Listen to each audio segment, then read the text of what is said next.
Here's Johnny. Welcome to my world, bitch. Hi, I'm Chucky, and I'm your friend to the end. Heidi-ho. And when you're down here with me, You blow door. Like scary movies? Uh-huh. What's your favorite scary movie? What's up, guys? Welcome back to a fabulous, spooktacular episode of Friday the 14th. Spooktacular. I am Mr. Fuentes. And I am the bad guy, Nick H. The H is silence. What's up, guys? I'm Juan, and if I seem a little jumpy today, I'm just super excited because all my I Love You, Johnny Depp's finally paid off. Ooh, yeah. So you think I could, date Amber Heard now? Like, her reputation's just gone that bad He's available that for you. I could just be like, yo, what's up? Like, you ain't coming back from this. So you wanna date or what? Unlike Maybe Johnny, she's I like to available- get hit. She's available for interviews. Ooh, maybe. We'll let her tell her side of the story. There we go. She was in a John Carpenter movie, so Yeah, apparently she's the person that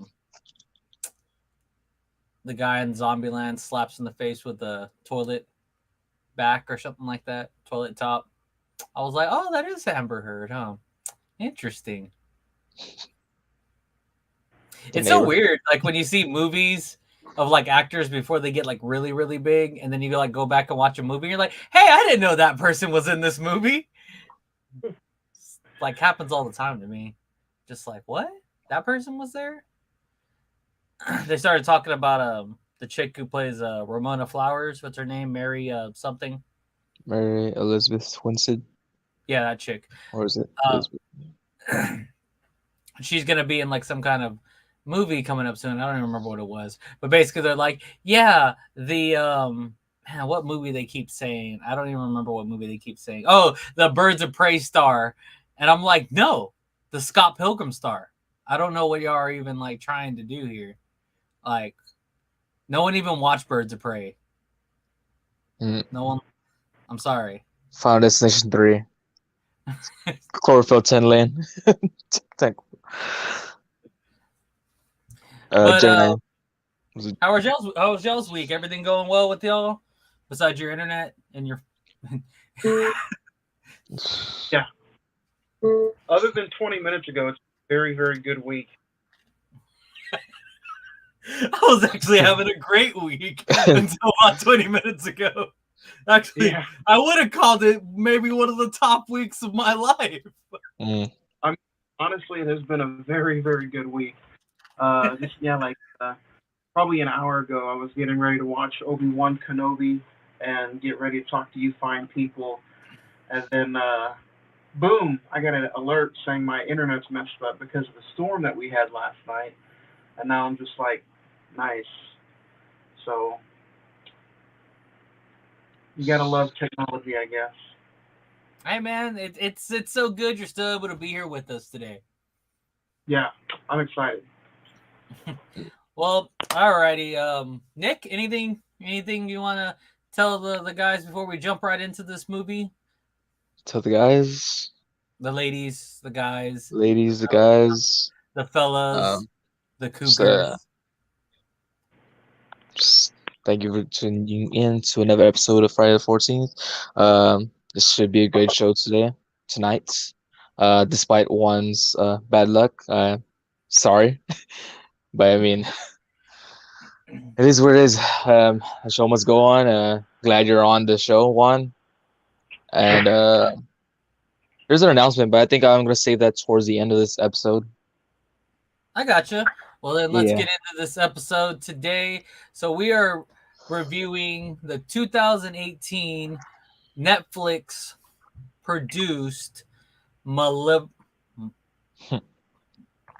Maleficent. No, Malevolent. Malevolent. Malignant. Malignant. Yeah, Malevolent. Starring Florence Pugh, Florence Phew. Pugh, Ben Lloyd Hughes. They're pretty much those are probably the two main characters. Florence Pugh playing Angela, and Ben Lloyd Hughes playing Jackson. We also get Elliot played by Scott Chambers, and Georgina Bevan played by Beth. Pretty much the four main protagonists, I would call them, I guess, of the movie. One slightly causing trouble and kind of being an antagonist, but we'll get into that later. And Celia Imrie as Miss Green. To me, that's probably one of the main. Those are kind of the main people in this. Besides the little girls, Flora Bradley and Anna Coote playing Missy and Tammy, and Emma Atkins playing Claire. The little girls we get to see later in the movie, but I was gonna say, but in a weird, twisted way. But the synopsis of this, I always usually make up my own synopsises. Yeah, we'll go with synopsises today.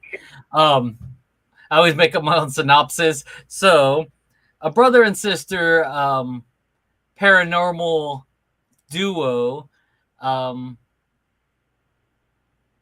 going through houses. No, that's not how you start that. Hold on. Let me try this again. A pair of brother and sisters who pose as paranormal activity duo team go through some houses. They get a call for a house where this lady would like the voices of little girls to go away. Struck with a tragic past in that house, the brother-sister cohort go in, and everything is not exactly how they as easy as their other jobs that they've done, and they run into some very real paranormal activity. Nice. It's been snaps once again. I mean, snaps. Just got snapped. No, So I guess traditionally for ratings, whoever picks the movie goes first. yeah. All right. So Why don't you go first? As for my spoiler-free rating, I'm gonna give this a 2. Oof.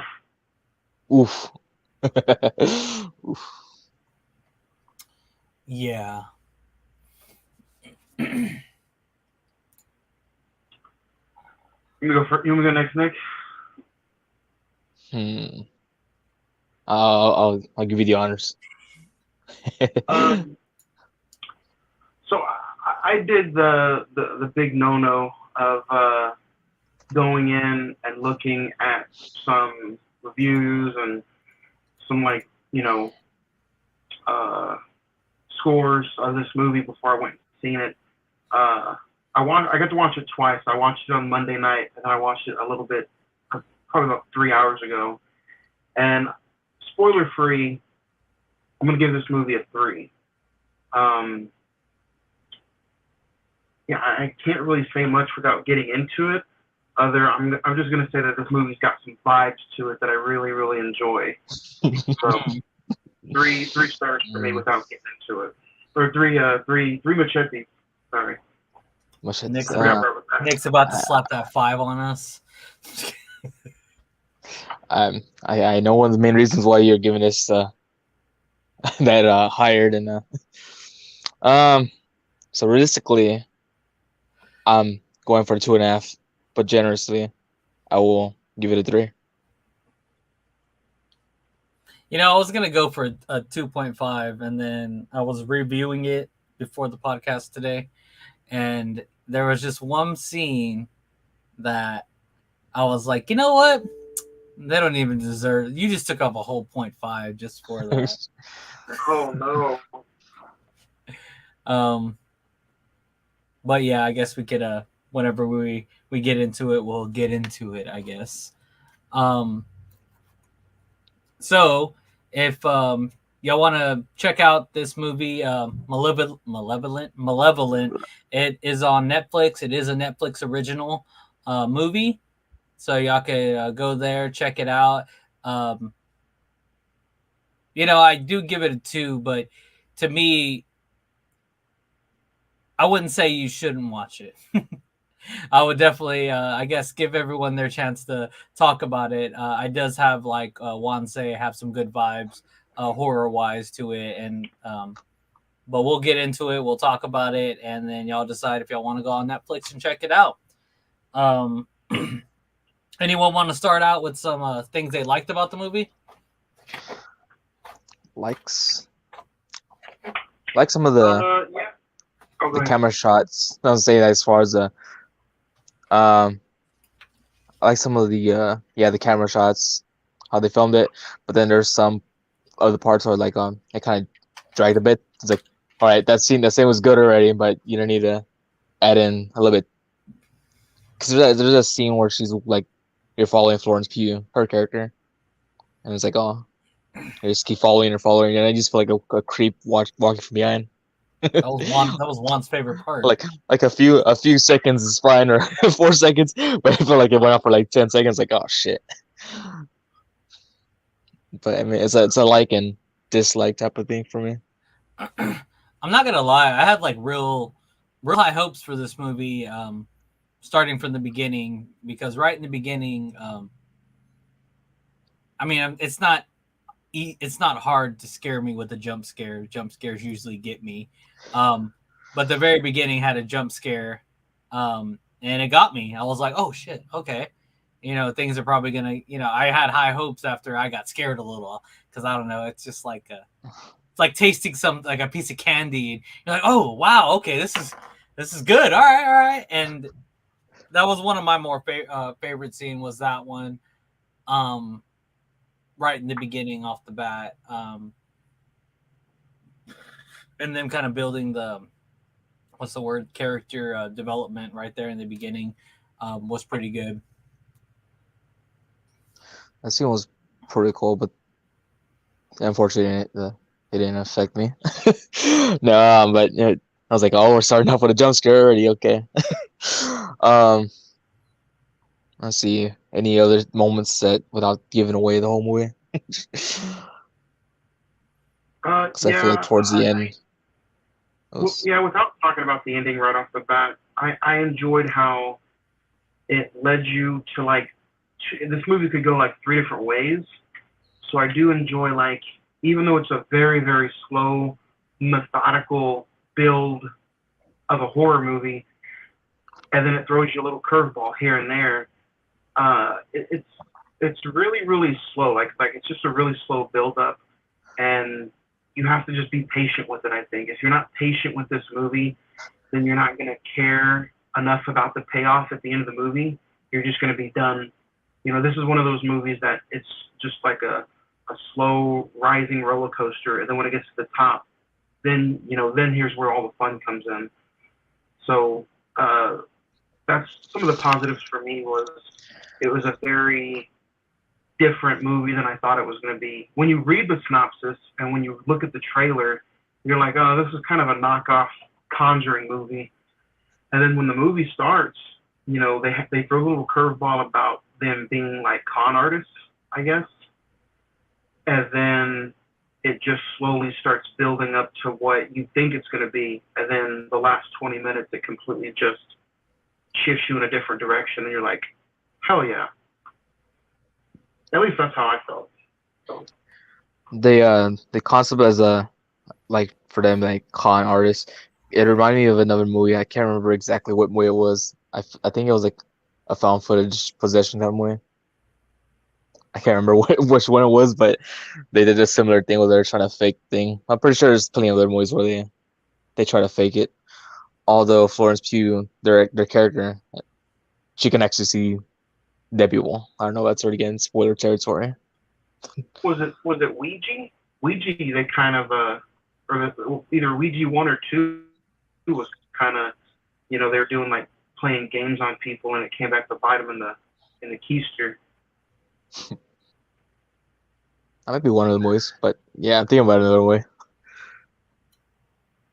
Another part that I thought was actually it was more funny than scary, but it was like almost like a jump scare whenever the old man randomly just comes out of the corner and scares Jackson whenever he's like there, and it's almost a jump scare because of like the sound that it makes.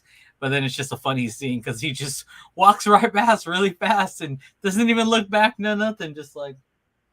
And at that point, you know, I honestly thought about it. I was like, is that guy a ghost? But it didn't turn out to be that way in the end. But I was thinking that maybe they were trying to throw you like an idea that he was like a ghost or something, early into the movie. I want to ask you guys this because I kind of felt this way. Like I felt like the jump scares were so given and so bad that maybe they were meant to be so bad because of the way the ending is. Like, did you guys feel that way, or you know, I felt like they were just too like recognizable. Like you could see it coming a mile away. I don't know, especially like with like you said, Fuentes, like the start of it with the mannequins. Mm-hmm. Yeah, like you knew something was about to happen.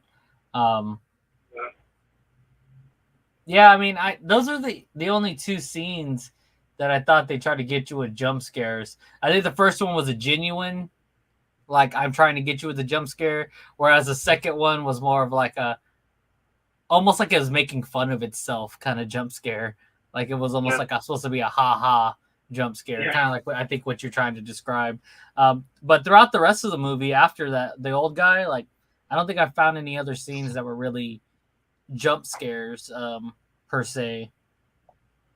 At least in my eyes. No. I was like, whenever they show the little girls, it's not really like a wow. You're actually just seeing it from a distance. I don't know if it's me because I was kind of hoping that the makeup, whatever they use on these girls, they're more a bit scarier. It's like kind of like plain. It's like soul mouths. I mean, that's what they do to them, but it's like they could have looked more dead to give it that creepier factor, but.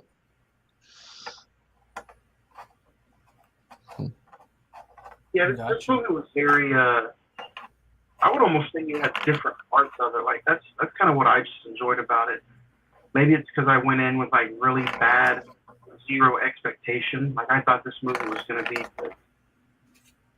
you know, hand-picked Netflix 101. Like you know how Netflix. Well, this was a 2018 movie, so this was before Netflix was like popping out a movie every week. So that's why I had that in the back of my mind, like, oh, it's one of those Netflix movies.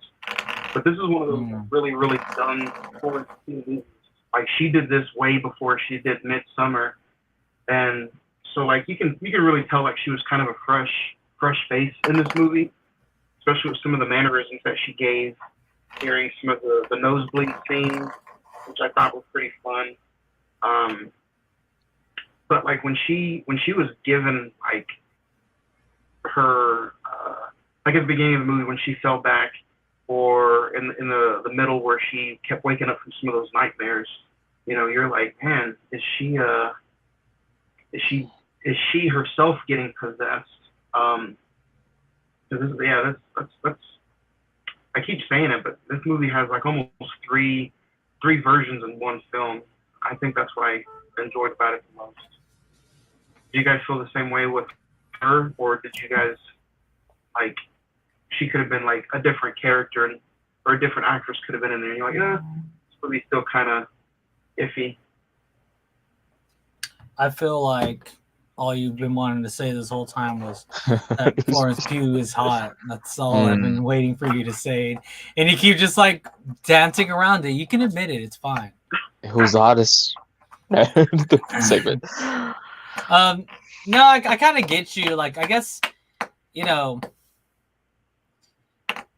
just thinking about it from like an outside like perspective, like you said, there could be three versions, like you said. There could be the straight up con artist who walks into an actual haunted house. It could be an actual person who knows like what's going on, and it could be end up bad with the haunted house itself, or the third option, which was how this movie actually ended. So I could kind of see like what you mean. I think that's probably one of the reasons I don't like it enough. if that makes any sense. Like,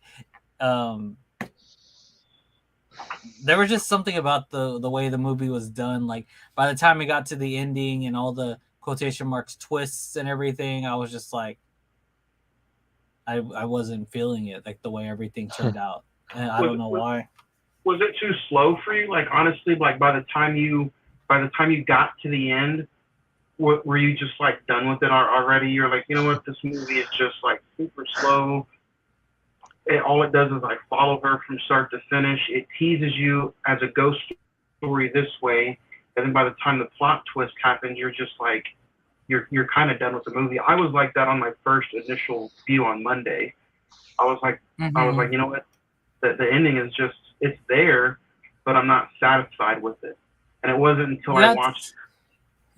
Yeah, that's kind of how I felt. I guess that the last part you said, like by the time I finished the movie, I wasn't really, satisfied with how everything ended, even though it did kind of have a semi, happy ending in a sense of a horror movie, and this is a happy ending. It had a pretty good, I guess you would call it standard ending for a horror movie. I guess, like you said, I don't know. By the time it got to the main twist, it was just like, oh, okay, so this is what was going on the whole time. Like, okay, I kind of understand a little bit now. I think what like the introduction of like the sun, like randomly grabbing people and like pulling them in. At first I thought it was a ghost. I was like, is this like an angry ghost? Like, is this what's going on? And then you find out, it's not the truth. So I was just like, okay, now I see the first, the main twist of the whole thing. And then it like changed up from there, and it was like, oh, it's not even like the sun either. Like it's someone else. And I'm like, oh, this is okay. I kind of get what's going on. And I'm just like, okay, whatever. Like, I don't know why. I just was so unimpressed by the twist. I don't know why. I can't explain it.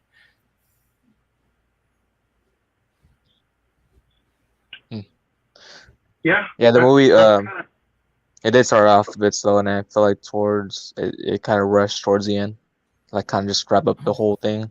Um, but I like how the brother was like, Jackson, he's all savage. He's like, now we'd make that money. Like, why'd you deny the old lady's call? They could have avoided the whole situation. Like, nah, I don't want to do it anymore, but gotta make that money, because he was he had a thing with what, loan sharks, I would assume, or something like that. Something like that. Because he had money, they were gonna straight to kill him. That's why his girlfriend was like, "Oh, I'm just gonna go. Where's she going to? England, London?" But she ends up going in with them to do the job anyway. Do the job. Do the job. I think his character like annoyed me the most. Like, he was just like, I get the necessity for him and what was kind of going on in the thing, but he had like no redeemable qualities about himself. He was just a shitty person until the end. Yeah, Like, whenever Florence Pugh, like whenever she passes out and everything, he was like, "Oh no, she's fine. She's fine. Like, we gotta keep doing this." Yeah, like he had no care, like, and like as much as he kept, as much as his sister cared for him, and as much as he kept saying he cared for his sister, it was just like he didn't care about anyone but himself. Like, even in the end, he can make it seem like he cared in a sense, but not really. Like, he just got caught up in the end, and that was it. you know. But I find it interesting how they the mother, well, not because like apparently she offed herself, she killed herself, but she had the same ability as Florence Pugh's character from hmm seeing dead people, and everyone thought the grandpa thought she was crazy, hmm and how like, it just passes on to her, and then later on, apparently the brother also has this gift of seeing dead people. right? Nah, I guess it was a. It's hidden in there somewhere, right? You know, I've heard that in like I don't know, like supernatural crap that I watched before, not like in real life. I mean, I don't know if there's real life supernatural stuff, but you know, ghosts will make themselves appear whoever they want to see them. You know, that's something I've heard before. So, you know, that little girl is probably like, "You got to see me now. I'm sorry." But is it like Hey. if you see ghosts, does your nose automatically bleed? Yes. Because his nose was bleeding. No, I don't know. His nose wasn't bleeding or was? No, it was bleeding because he was like that trying to cover his face when I see. he was found. Uh, but it kind of makes me theorize like, what if he had that gift also, but he was so in denial. Like he tries to make because his sister is like, oh yeah, she's just faking it and everything. Mm-hmm. I was like, he was taking like pills, wasn't he? Or something in the beginning. I don't remember. I don't know, but this guy was over there the whole time just listening, just like motivational speaking on the. Yeah, that's what kind of I wouldn't say annoyed me, but like, you know, I guess it annoys me because me myself, not that I listen to self confidence videos, but I've read a lot of self help books and things. It's all the same similar crap. Like mind frame is everything, you know, for your life, which is very true, guys. If you are listening, mind frame is everything. But anyway, it just I've always like known it. You know, the type of people that make those types of tapes and make those types of books are usually I would say in any term or sense good people, and this guy obviously wasn't a good person. Very manipulative person, very you know, a liar, and I don't know if I ever really call him a liar. I guess he was a liar because he was conning people, but still, whatever. He was obviously not a good person, but he listened to like self help, like confidence is key to everything. um, I don't know. It's not like it's not true, you know, because I guess those types of qualities can even make a bad person good, not good, but get what they want because that's pretty much what people want is to get what they want. That's why you listen to this crap. um, it just made me I don't know, it made me feel weird that that's like something they pushed into the movie, you know, that he listened to those types of things. Which really I don't even know if it really added anything to the narrative, knowing that he listened to self confidence tapes. Like it was just kind of there. Like, I mean, we would have still thought he was an asshole regardless. So Fuentes, did you pick this? Like, have you seen it before, or like, No, it was just a random pick. random pick? I saw Florence Pugh and I was like, hell yeah, we're watching this. Hell yeah. Mm. I will say, like, not just to be a little biased, but I did think that, like, even though she was such a young actress at this point, the base characters around her were almost like it's almost like they knew that she was going to be a star because everybody around her was almost just like not very good, if I can say that. Probably not their fault, but you know, probably just the way the writing is, or you know, the little to no character development, focusing on just the two, and then everybody else was obviously just like some side characters. But yeah, I think that's probably some of the stuff that was lacking in the movie was just some of her base cast around her, and then the score. I was hoping for like maybe more of a deep, you know, a deep sounding, darker score, but it kind of just felt like, you know, elevator music at sometimes. I didn't like the score didn't gravitate towards me like some movies do. So Oh no.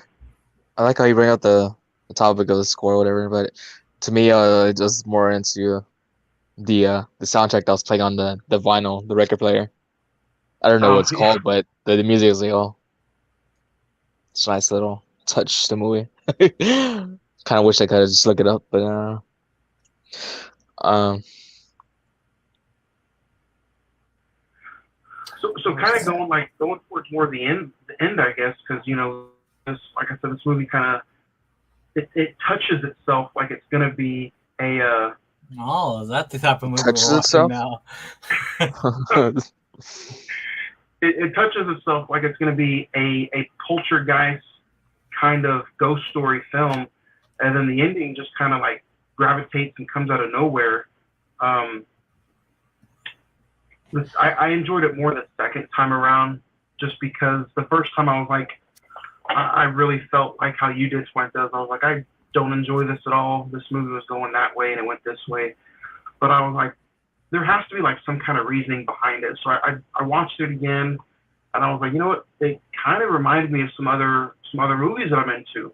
So like, it really had those slow, creepy, like I can finally say it on this podcast after like wanting to say it for a long time. It finally had some of those like A24 vibes, like Hereditary or Midsummer or It Comes at Night. Like it was just super, super slow. And then, yeah. So I was like, it comes at night. I was like, me too. It touches itself and it comes slow. It touches itself and it comes at night. Comes at night. I swear this is a real movie. Choose your words.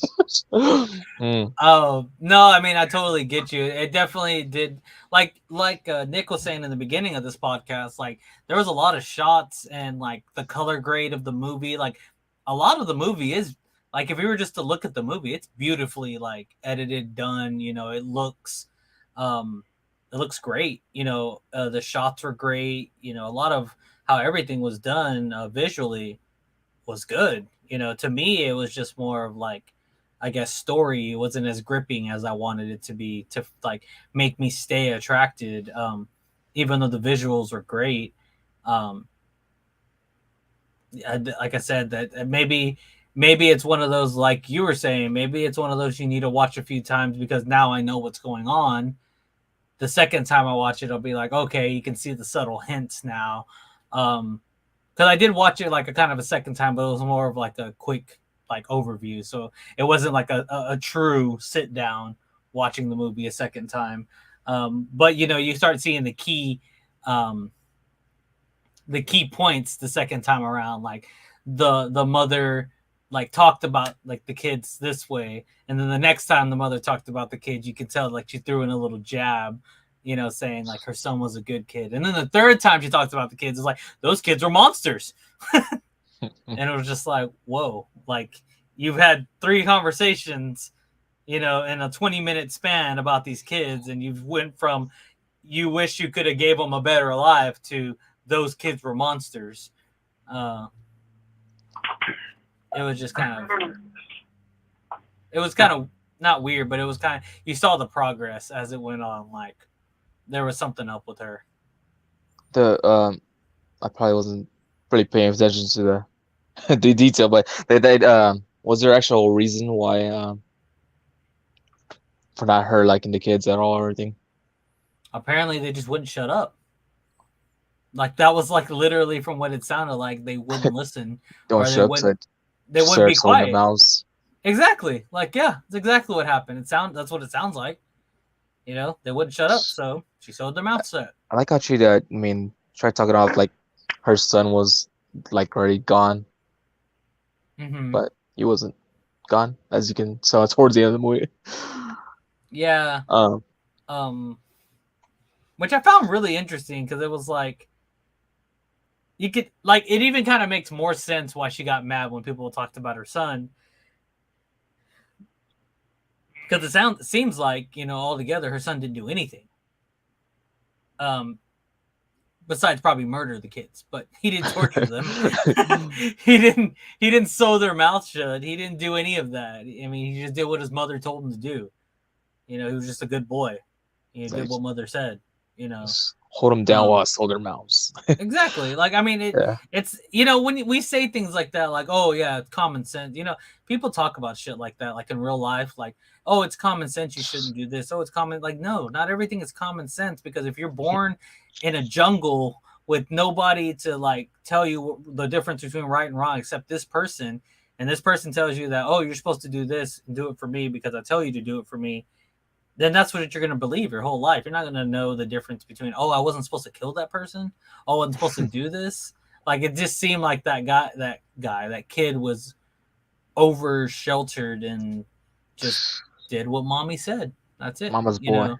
Yeah, exactly. Like, Mama I said. mean, obviously, and by the end, you could tell like the mom was the true villain. I said it. I spoiled the movie. Oh, you spoiled the whole damn movie. Nah, but I was gonna say, besides Florence Pugh, I think my second favorite character of the whole movie was the camera guy. He's I think because he even said himself, he's like, the main reason why I'm here doing this is because of you. So they want to clap His in the little, face. the one that had the crush,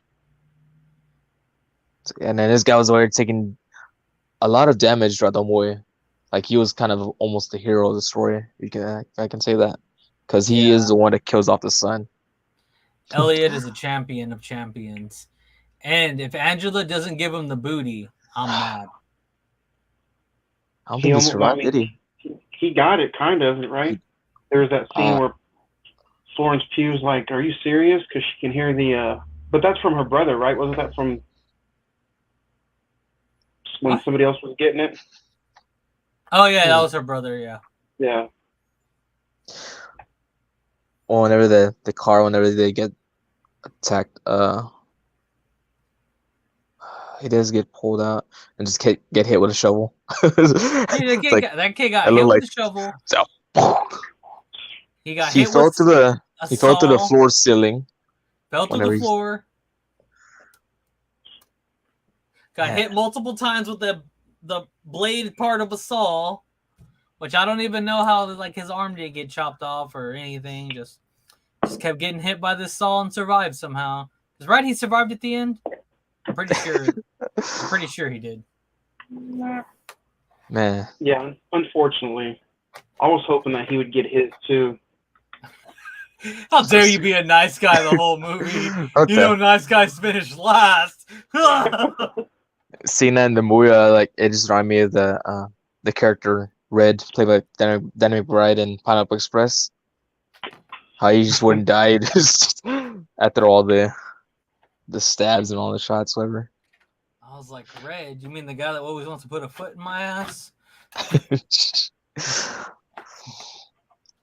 Yeah, I mean, what did you guys think of some of the makeup with the way the kids were looking, and like when you finally do get to the end, boy, you get to the end and you see the jabbing into the neck or the mouth being sewn, and I think that's what kind of like made me fall in love with this movie the second time around, was just the natural. I'm not gonna lie, like being a big A24 fan and just kind of different horror movies in general, I like seeing some grotesque, dirty, nasty shit. And seeing, some of the jabbings in the neck or the cheek, not being there, the mouth being sewn, like I just was pretty impressed by that, especially seeing that it was like not green screen, it was more practical effects than anything. What do you guys think? No, I mean I agree. Yeah, it was a nice scene. The girls, yeah, I think they looked, like you said, more practical. It wasn't a bunch of, it's funny to me, and I don't want to like downplay the makeup artist and anything like that. I've seen two different people, friends of mine, like one do a video tutorial on Facebook, but they've done that exact thing where they put the fake skin over their mouth and they put the things to kind of sew their mouth shut, for Halloween and stuff like that. So I guess it kind of just downplayed in my head because I knew how it was done. It's like it took away the magic.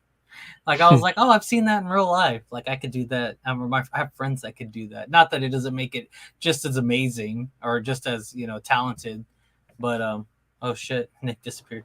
I mean, Oh. Nick, Juan disappeared. Sorry. I Just finally weird. got my stuff back on.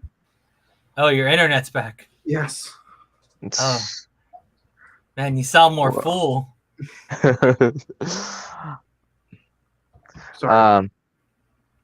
But yeah, I mean, I guess I it was well done. I guess, like I said, I wasn't as impressed as I probably should have been because I've seen it done in real life and was like, oh yeah, I got friends that do that stuff.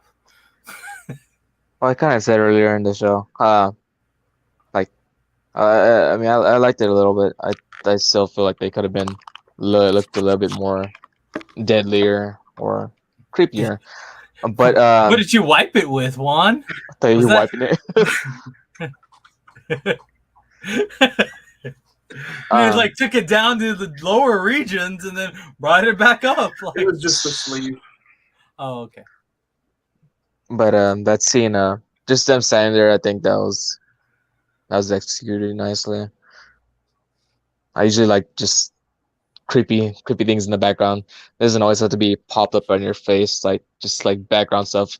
Like make a comparison like Michael Myers, how he stalks from behind. Just that itself, that's pretty creepy. Or even the shot in The Strangers of the guy with the bag sack head, him just standing there.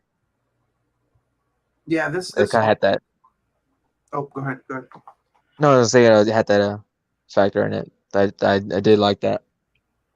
I'm glad you brought up The Strangers because like I really felt like some vibes from that movie too. Like I honestly thought that everybody was just gonna die. Like I thought it was gonna be a bad Quentin Tarantino ending and everybody was just gonna get it, and the movie ends with them just like laying in a pool of blood. But that wasn't the case. But yeah, I did feel like there was some Stranger vibes to it. Like, man, the bad guys are gonna win and everybody's gonna die.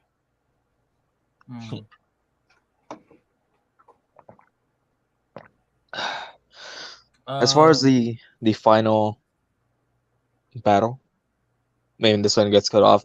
The mother's crying, "You killed my boy," whatever, and I think she's still trying to kill, but because all they had to do is ask the help from the little kids, little girls, and all they do is just yell. I'm just like, oh, son of a bitch! He's trying to cover her ears, like. Yeah, it was kind of, for me, it was kind of weak. Like the kids screaming. Yeah. Yeah, that would probably be one of my big nitpicks. Was it probably did not need to be that way. Yeah. Well, I mean, they were not hyping up the kids, but like that was the writer's last moment to put anything worthwhile with those kids in it. And I guess that was his decision. It was like, oh, I could have them scream and distract the crazy mother. Yeah, let's do that. I mean, they were standing there the whole time. Like, you're just expecting, like, well, what are they gonna do? I mean, they're just standing there, just watching. I don't think the old lady got to see them. I don't know. She heard them, but I don't think she actually saw them. So I did have a question for y'all. So, and maybe I guess more of y'all's opinion. So, before you found out the kids weren't the bad people or the bad guys, I guess, in a sense, they're trying to escape the property. And then one of the little kids, pretends to be in the street. And then it turns out to be the groundskeeper that they hit. Oh, why man. did they do that to the groundskeeper? Like, why did the kids want the groundskeeper dead? Because he was a piece of shit. I mean, straight up. Well, I mean, like, is that what we're assuming, that he somehow was involved with this entire, thing? That's what I assumed when Just making backstory. Yeah. I mean, there's nothing that even says that he did anything wrong, was but I an mean, eyewitness. maybe he knew. Maybe he buried the bodies, he knew that, he killed people and they buried the bodies, I don't know. Yeah, kind of to the imagination. But being as And messed then up as it sounds, I found it hilarious. And I'm also kind of confused too, like, you know, when did the mother lady chick have time to get the girl, sew her mouth shut, put her in an attic? You know, when that guy was basically there with him the whole time. Did I mean the son did it? Because that's what I guess it was trying to lead us to think that the son did it. But then we found out the mom did it, was the one sewing mouth shut. So who was sewing mouth shut? Like, was it a duo or they just both, here you go, son, this one you could sew his mouth shut? Why did that even have to happen? Why couldn't they just leave? Did they have the sudden urge to kill? Do they always kill people that come around in their areas? Like, so many unanswered questions.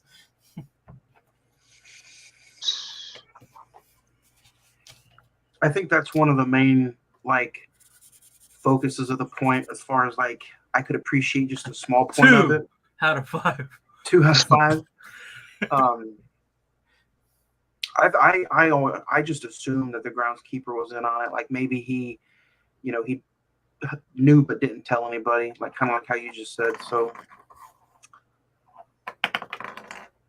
who knows?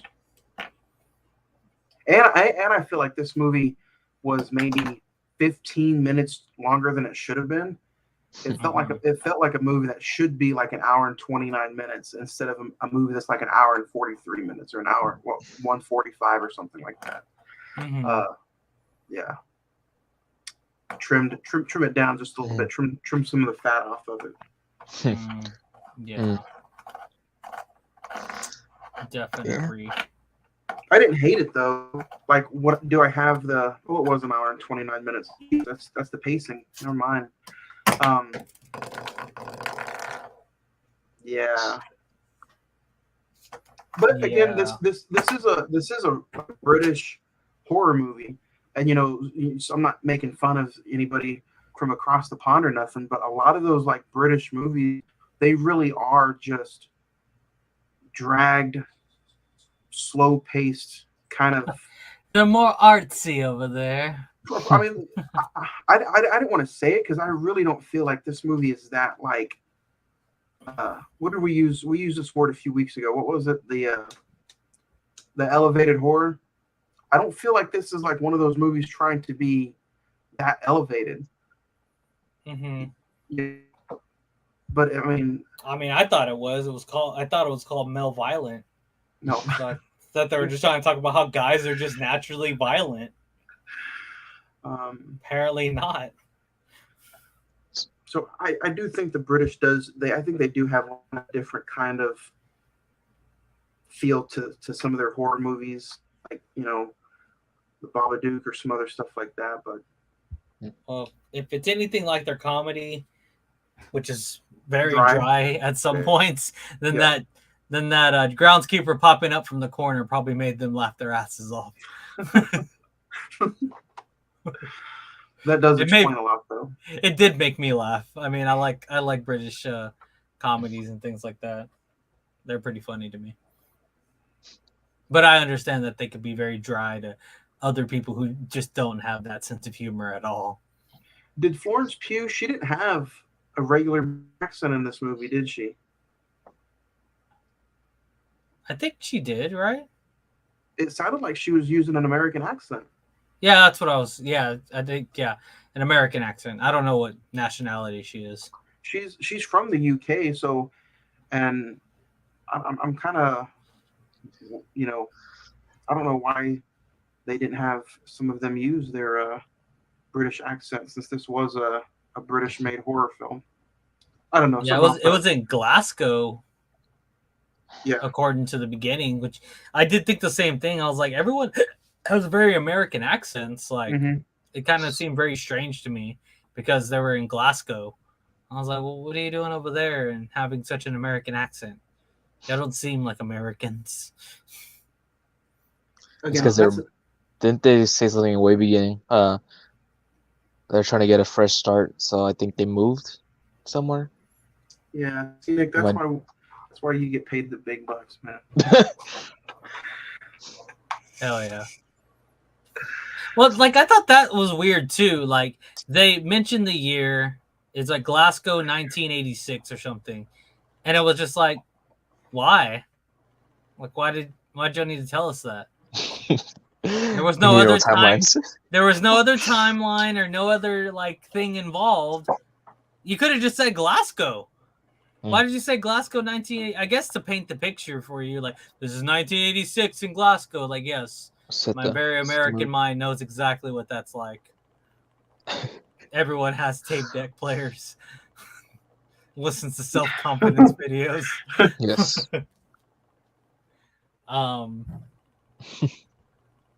And the loan sharks beat you in the alley with their wooden stick or whatever the hell he beat that guy with.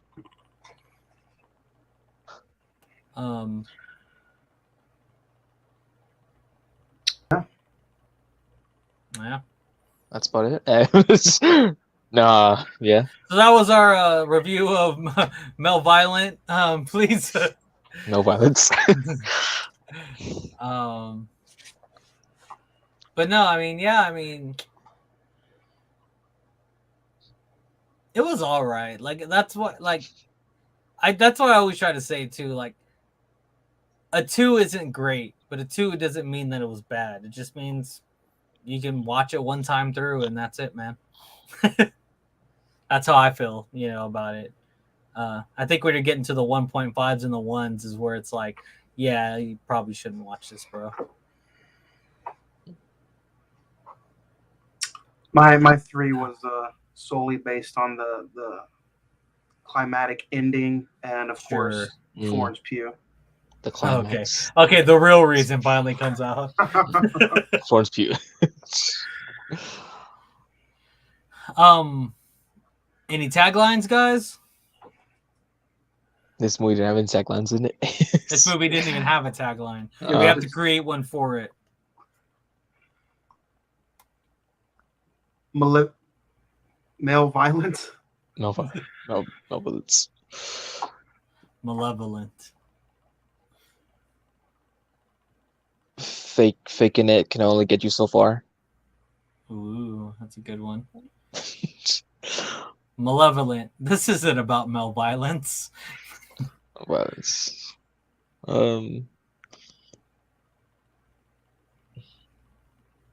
Malevolent. Florence Pugh. Will you marry me?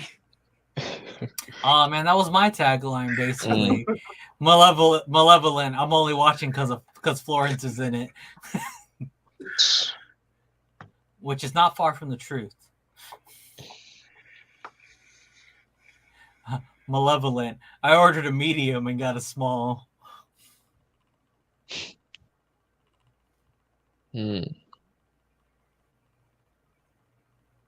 Yeah. I'm surprised this movie has no kind of taglines. Malevolent. That's what I do to kids who don't be quiet. Malevolent. Kids are to be seen and not heard.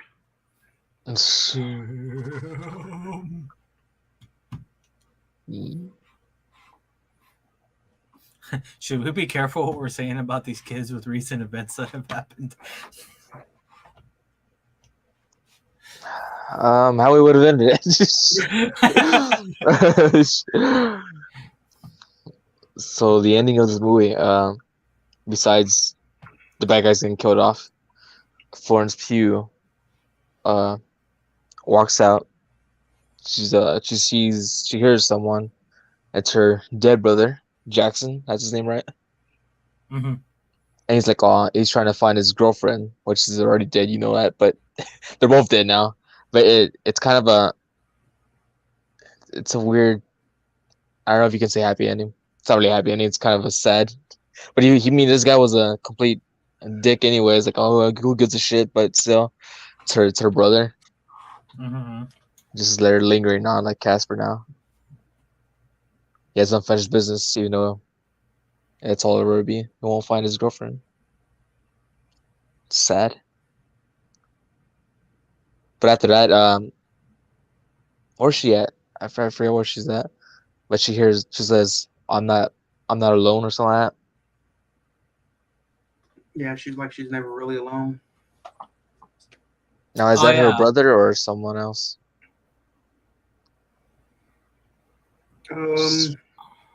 I think think it was- the assumption is supposed to be that it's the brother.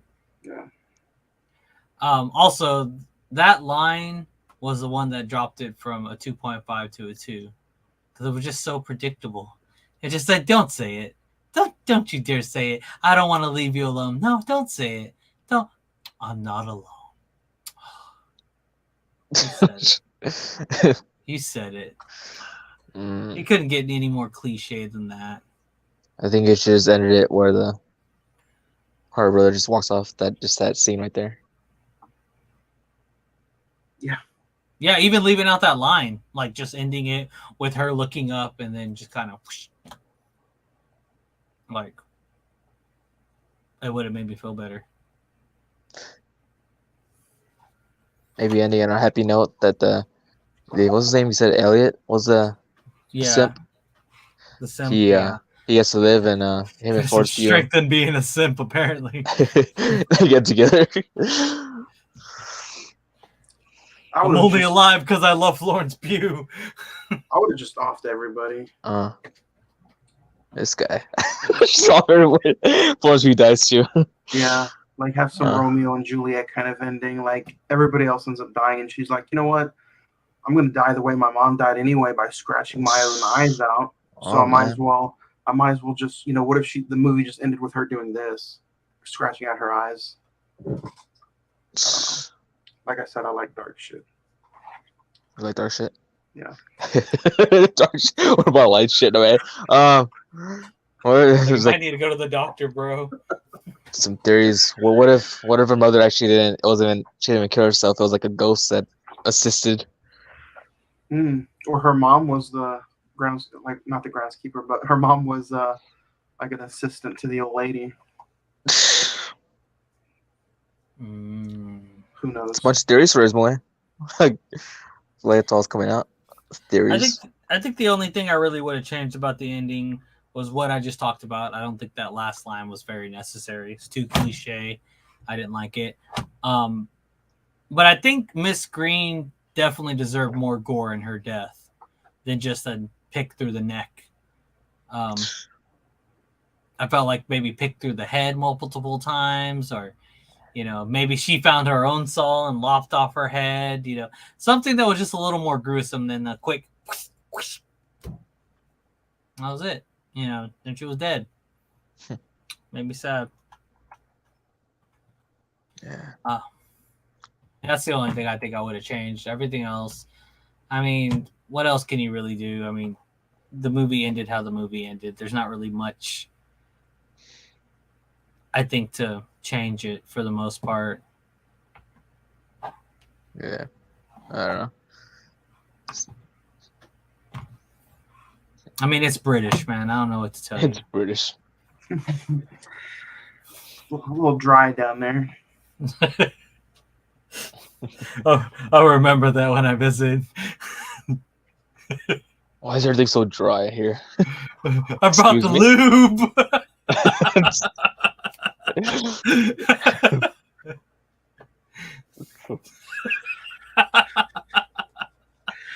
I keep stepping on it today, don't I? I swear none of these jokes are written down. Hey, where's Wilfred at? The dog. Oh, Jesus. That's why we love you, Juan. You really bring out the best in us. After going over it, I haven't done this yet in the movie, but I think I'm going to give it back to 0.5. We're going to go to 2.5. 2.5. Nice. Because, I mean, it was, like, the more I think about the scenes in the movie, I like the scenes more than the dialogue and story, but, I mean, it was a nicely made movie overall. Like, it's a pleasant movie to look at, like what you were saying earlier. Florence Pugh is pleasant to look at. Florence Pugh is pleasant to look at. But your expectations... Oh, my bad. Go ahead. Especially next to Scarlett Johansson. Anyway, go ahead. But your expectations, though, going in were pretty high, right? Like you were actually kind of excited to see it, and you after reading about it, you were like pretty pretty stoked. I think that's probably why maybe I liked it a little bit more, because like I just read nothing but bad stuff about it. I was like, oh, I don't know about this. Well, yeah, it was honestly a blind pick. Like, I've seen it like random. Like, I've seen it for probably the past year since it's been out in 2018. But I've seen the movie like in like my picks, Right. Okay. stuff Gotcha. that I should watch and blah blah blah. I've always just passed it over because I'm not even joking with you. I thought it was just like some left-wing propaganda movie about male violence. I'm not even kidding. Like, that's what I really thought it was. And then like eventually I clicked on it and I was like, oh shit, okay. It's like a movie about like a haunted house basically. Like, oh okay, I thought it was like a documentary about male violence, like, or male violent. So yeah, like once I kind of saw the trailer and I saw that Florence Pugh was in it, I was like, well, she's a pretty good actor, or pretty nice looking actor. So I think I can struggle through this movie for her. So yeah, that's why I all got to enjoy this lovely movie this last week. It was worth the watch for me. I would recommend at least one watch. One watch. A real one watch. A one-on-one watch. Mm. Ooh, I pay to watch a one-on-one.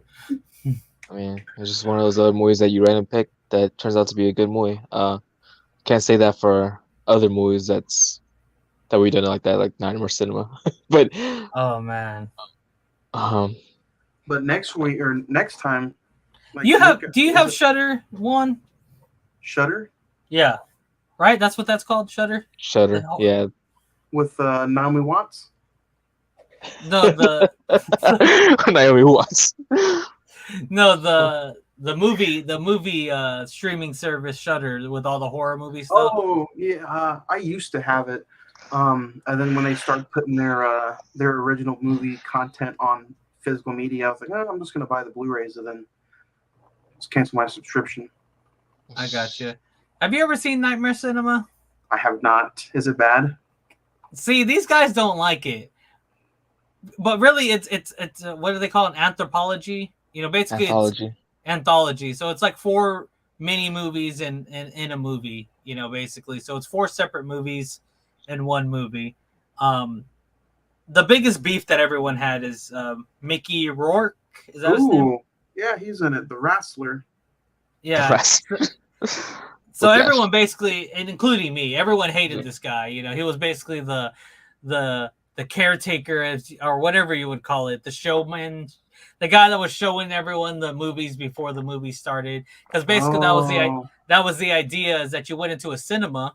Somebody walks into a cinema and this guy's showing you like an alternate version of your life or something, and then you watch it and then something bad ends up happening to you at the end, and then another person walks in and another movie turns on. It's pretty much, it kind of repeats. I thought all 4 of the movies were actually pretty good separately, but when you try to like add it into one giant sit down it was probably like a 2-hour movie altogether, I think. Yeah, probably so even 2 hours. Plus adding Mickey Rourke with his commentary in there, it was just like, it was like a little much. But if you like look at each video individually, I think it was like each one, if you were to grade them all, like I would give them all 3s, and probably I think even one of them a 4, but I don't even remember which one I would do that for. But it was like, I don't know. I liked it in the end, but I think whenever I reviewed it, I was being very swayed by these guys. I was like, I'm gonna give it a 2. That kind of reminds me. I don't think you guys have reviewed it yet. Neither have I. But it kind of reminds me of the way you're describing it, of the ABCs of Death. Have you guys seen that? No. It's like 26 short films, 26 different directors, and like the first movie is based on the letter A. And they take the letter and they make a mini horror movie out of it. Then they go from B, C, D, all the way to Z. It's like a 2-hour movie, and who knows? Like, maybe we'll review that one day. So like, it's like each little letter is like a 10-minute movie, or what? Yeah, correct. Wow. and each movie is done by a different director. So 26 this yeah. So like this one movie is consisted of 26 short films. Mm. Yeah. Here's another movie of that too. So, god damn it. Wasn't there a Tales of the Hood? Wasn't that another one of those types of movies? Is it called Tales of the Hood? Man, it has that guy's face. I know which movie you're talking about. I've seen it so many times, but Yeah, it's Tales of the Hood. Tales from the Hood? Tales from the Hood, you're right. Tales from the Hood. Looks like it's on Hulu. Hulu. Mm-hmm. Says a premium subscription on Amazon. But Speaking yeah. Anyway, go ahead. Isn't Nick? Isn't it your turn for the next movie? I believe so. Is it? Wednesday, June 15th. I don't know. Did you still want to be part of the rotation? I picked the last one, and then Fuentes picked. So You picked the last one. What was Yeah, the last one? Wasn't it Final Destination? Me? oh yeah, you're right. He is right. Oh no, Oh no. I don't have anything on me right now, other than I'm just I just brought it up, so I'm gonna throw it at you guys, and we'll just do the ABCs of Death. This is what we're doing. I mean, let's go for it. I thought you were going to say 9%, but what the hell? So Like, yeah. not again. I don't know how we're gonna do that because that's 26 short films, but I mean, ABCs of Death. Holy balls, yeah. I don't even know where I'm gonna watch this. I guess I can watch it on YouTube for $3. That's buy on Blu-ray, damn it. No, but make me some money. But all right, so the next movie chosen by Juan is gonna be ABCs of Death. I changed my mind. You know, it's suitable. Just straight up. Nah. You're out of the rotation. Sounds good. It looks like from looking from a quick search, there's not really many places you can watch this, at least for free. But YouTube for $3 is always an option, or find the DVD on Amazon or your local $5 bin at Walmart. Yeah, or if you have Vudu, it's $2.99. You can rent it there. Apple TV is $2.99. Google Play $2.99. Like Fuentes said, YouTube TV as well. Or if you have a Sling or Fubo TV, you can watch it on those as well. Dang, Fubu, I used to wear that. Yeah. Fubo, I'm sorry. Jeez. That's an O there, not a U. Yeah, ABCs of Death will be the next movie coming up. And again, thank you all for joining us today. Anyone else have any closing statements to throw in there? Didn't you have an announcement or something? Oh yeah, I have an announcement. My announcement is I have this. Not bad. It's stupid. Copies day? What? No, it's Thanksgiving box set. The complete collection? The 2 movies, and then in the back movies? it says in the back that I don't know. Like you're saying, we apologize for any inconvenience, but Thanksgiving 2 will not appear in this box set. Unfortunately, every last copy was destroyed except for one. We hope you enjoy Thanksgiving and Thanksgiving 3. So they're playing off like every copy is destroyed, but it's just a 2-movie box set. Have you seen any of those movies? One? No. Oh man! It finally went back into stock. I'm sorry for Thanksgiving for you. Oh no!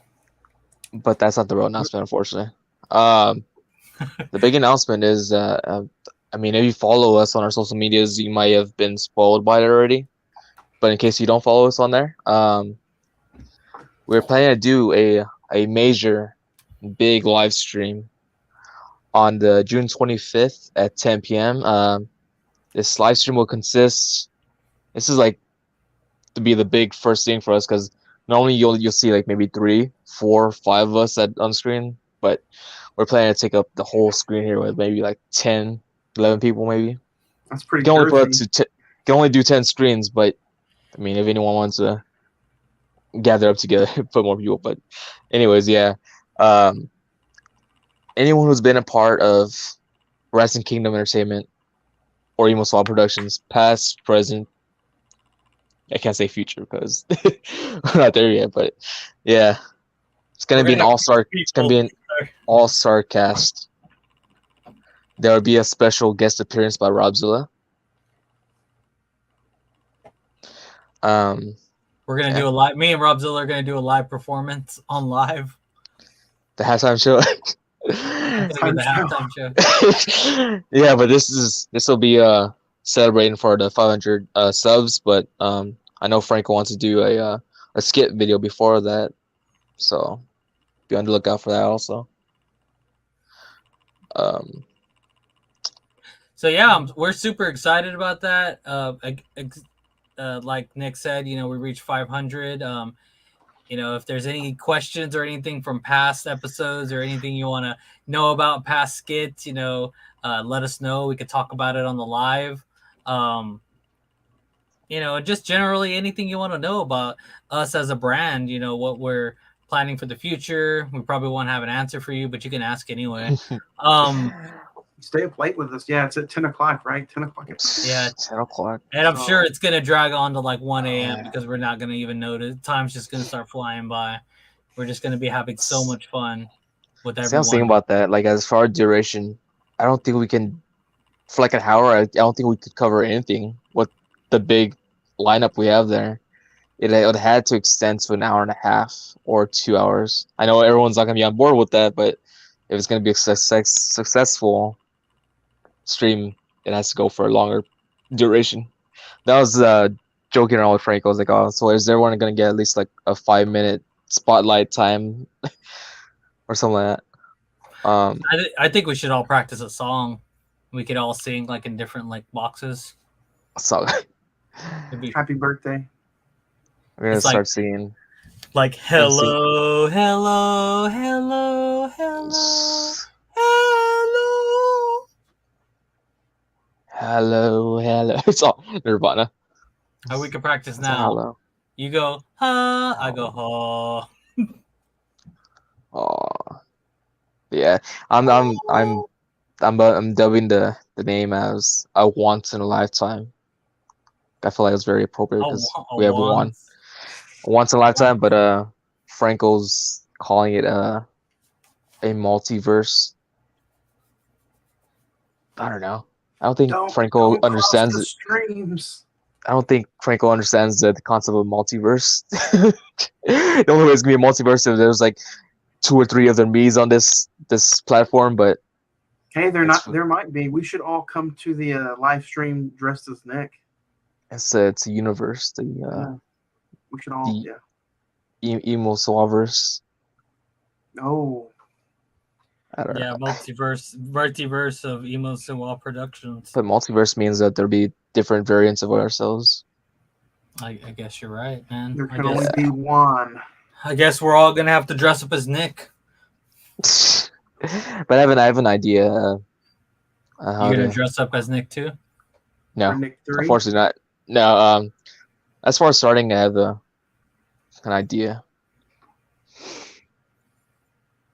Yeah, or maybe have like different parts of the episode designated to somebody. Somebody? What? This whole episode, this whole live stream is going to be dedicated to you, one. Next week, Poppy's Day. Are you excited? Okay, so yeah, I was so distracted with that big news. But as far as UHD promoting, we are reviewing some Father's Day. Mine's delayed. Mine's delayed. It won't be here till tomorrow. Yeah. Poppy's Day. Oh, yeah. Nick, you said this movie is so out there and so grotesque and so much nudity that we couldn't even play the trailer last week on the episode. So I'm kind of nervous. There. Yeah, I'm like, Nick, what the hell are you getting me We're into? gonna show it man? right now. Or I'm gonna show on the main show. No, I mean, you have your internet back. You can pull it up after we cut the live. Kind of rewatch it. Mm. But yeah, Hell follows the yeah. episode next Wednesday. That's all I got Ne- on my end. Next Wednesday is Father's Day on UHG, and then the Wednesday after that, we're doing ABCs of Death. Yes. Well, thank you so much, guys, for joining us. I hope y'all found this very entertaining. Was there something else? Or you just throwing your hands up? Well, Okay. actually, I was gonna say Juan's Cinema Movie Podcast. The Oh. tomorrow episode, right? Oh yeah, I forgot. Jurassic World Dominion is just 1 week away. Oh. It hits theaters next Thursday, June the 9th. But tomorrow we're talking about Jurassic World Part 1. And then next Thursday, as a lot of people are getting ready to go see Jurassic World Dominion, we're going to be talking about Jurassic World Fallen Kingdom. So the Jurassic Park saga is about to come to an end. So excited. Mm-hmm. But we're going to take three weeks off from bonus episodes. But in July, we'll be right back on this channel for 4 different movies that celebrate 20th anniversaries. So movies that are turning 20 this year, and that's what the entire month of July on Thursdays on this YouTube channel. That's what we're going to be talking about in July. Nice. Yeah. Hell yeah. Yeah. Again, thank you guys. My name is Mr. Fuentes. You can check me out on all streaming platforms. I do rap music. You can check me on Spotify, Apple Music, SoundCloud, wherever you listen to music. And just look up Mr. Fuentes, Mr. Fuentes. And then if you want to follow any of my socials, my brain isn't working right now. Facebook, Twitter, Instagram, TikTok. They're all at Mr. Fuentes 361. I also wanted to plug something as well. We are dropping the first episode that me and Franco are working on for a side project called Behind the Mask, which is a podcast where we break down all of my songs, starting from the very first songs that I put out on the internet. Our first episode drops this Sunday, so y'all can check it out. Technically Sunday 10 a.m. So if you're an eager beaver trying to wake up like at midnight and try to listen to it, it's probably not going to be there. But Sunday, a little after 10 a.m., it should be on streaming, Spotify and other streaming places. And check it out. You know, me and Franco have had fun doing this. It's really been fun to revisit these old songs of mine, kind of see how I progressed as an artist, and just fun stories attached to those songs as well. You know, I really appreciate if y'all checked it out. It'll be again this Sunday, and yeah, that's pretty much all I got to say. Nice, man. Can't wait. You can follow me at the 4K bag. Yeah. Hell I don't know. You guys can see all of the stuff that I do on the Instagram, just one word, Cinnamon Movie Podcast, physical media, digital content, digital giveaways. Go follow right now and you can win a digital copy of The Batman. Nice. Yeah. Iron Vengeance. That's it for yeah. me. I was gonna also, I guess, since you mentioned that, you know, 1,000 plays in 24 hours for your newest drop, huh? Yeah, a little over 1,000 plays here in the States for Top Gun Maverick. I couldn't be more humble. It's definitely a group effort from everybody involved. Here, there, everywhere in between. Go check out Top Gun Maverick. If you guys have not seen it, go see it on the biggest screen possible. The noise, the sound, the music, the story. It's amazing. I think it truly is an epic, and it's one of those movies that gets a lot of it's getting a lot of praise right now. So even if you're not a Tom Cruise fan, or even if you've never even seen the original Top Gun movie, go check it out. Hey Nick, we're here with the superstar right now. Didn't you guys go see? I know we're running kind of late, but did you guys go see Tosh.0? We did. We did. How I didn't get to. I don't know if you guys talked about it. How did it go? Did you like it? Well, I like seeing his face. Not bad. What that is. It's kind of It hard to wasn't- explain. It wasn't what I expected, and I guess my take on it is that, you know, after the whole COVID thing, you know, people that were very conservative moved to be very more conservative than they were before, and people that were kind of liberal moved to be more liberal than they were before. And that's kind of what it seemed like when he like went on the stage. Like, it's almost like he was even, and we've all kind of known him to be he makes fun of both conservatives and liberals, but you could tell that he was kind of like, and obviously that's kind of his stick too, to kind of just be an asshole, you know, it's part of his stick. But it's just like, as soon as he got on, I don't know if like, it just wasn't what I expected. I mean, it was funny. There was really funny parts about, you know, stuff I was like laughing really hard on. But he even like kind of said it like multiple times, like, yeah, there's empty seats here. I know my audience. I told them not to book any shows in Corpus. So and he didn't like mention overproduced? it once. He mentioned it like 3 times that there was empty seats in the crowd. And I was like, man, you're really that butthurt about a couple of empty seats? Like, geez, okay. Nice. But I mean, it was funny. I mean, it's definitely a certain type of humor. Sorry, go ahead, Juan.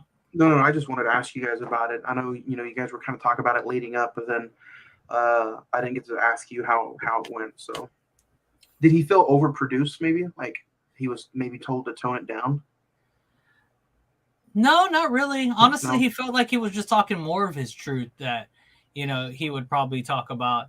He publicly told everyone that he got canceled. His Tosh.0 got canceled, but since he had a contract, he's still getting paid for it. So Nice. he had like a 5-year contract, and they were barely in apparently like the first year, and then basically Comedy Central was like, "Hey, we're having to make cuts, trying to get ahead of this COVID thing. Your show's going to be one of them." Oh, okay. So what about my contract? Oh, we're going to pay you still. So yeah, he's just getting paid, doing nothing, just chilling. He said the only reason he's doing the comedy show is because he's competitive. He likes to be up there with his peers. Nice. His peers started touring, so he started touring. Nice.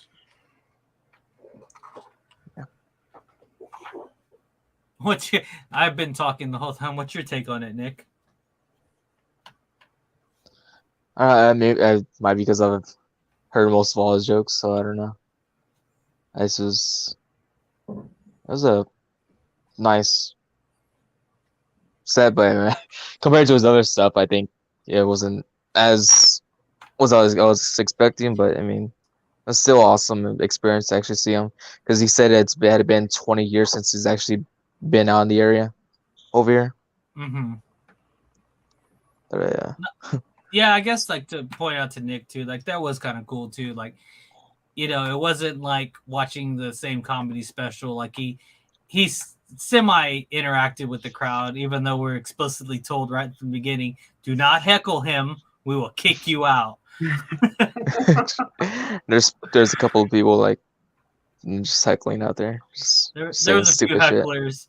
And it was just kind of funny too, because like the way he dealt with hecklers was basically like, "Oh yeah, what'd you say? Bet it was cool." Anyway, like it just kind of like went on with his stuff. Like he just was not having it. Like when it came to hecklers, like, nope, I don't care. Whatever you got to say, f you. Going on with the show.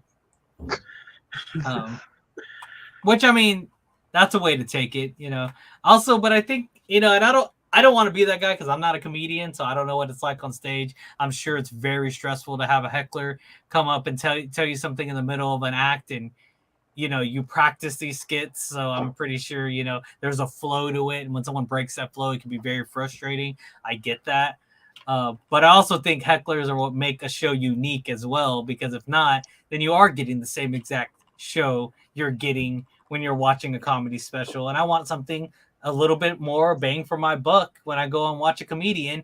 And yes, I want the guy to throw you off so you say something that you wouldn't say on your TV special, you know, in my opinion. Yep. It's more entertaining that way. But yeah, I don't know. I mean, it was like Nick said, it was a really cool experience to see him in person, see him live. Then it wasn't exactly what I expected either, at least from watching Happy Thoughts, pretty much my only comedy stand-up that I've seen of him, which to me is one of my top 5 of funniest comedy stand-up comedies. Like I would recommend that one to, I wouldn't say anyone, but people with that type of humor. But it's hilarious. It's one of my favorite ones, right there up to Anthony Jeselnik's Thoughts and Prayers. Pretty hilarious one as well. Yeah, I mean, it was good overall. Good, nice. I'm glad you guys got to experience that.